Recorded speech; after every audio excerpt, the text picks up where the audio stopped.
Hello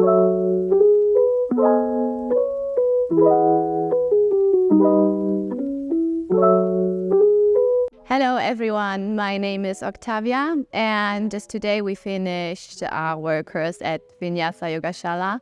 It was a yoga teacher training course, and what can I say about this month is for sure was a beautiful journey for all of us. Sometimes it was hard, sometimes it was fun, sometimes it was serious, especially before the exam. But in the end, I am pretty sure that everyone's have a lot of beautiful time all together, experiences, knowledge. We had a very comfortable time. Also, the teacher made us feel very comfortable, and especially Gigi made us very comfortable.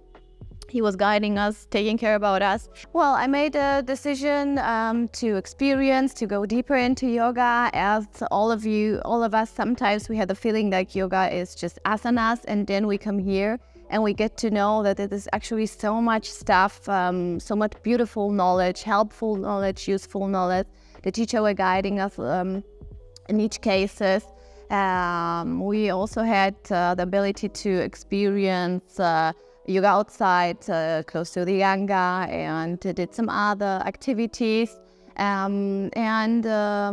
We were divided into a smaller group, so we could really be with each other and spend the time with each other, but also train a lot. And I could definitely recommend for everyone to take such an experience, because our everyday life is completely different. So we even actually don't know these sides very often of our life. It's a kind of phase also, because you have to get up at 6 every day, in the end actually 5:30, and you have a whole day of pranayama, meditation. So actually those things which we're not used to have in our routine, for example, in my life it was not that much. And after some time you see how good it affects your body, your mind, yourself, how you changed, how more peaceful you became, and that's, I think, how the balance is made of us. Well, thank you.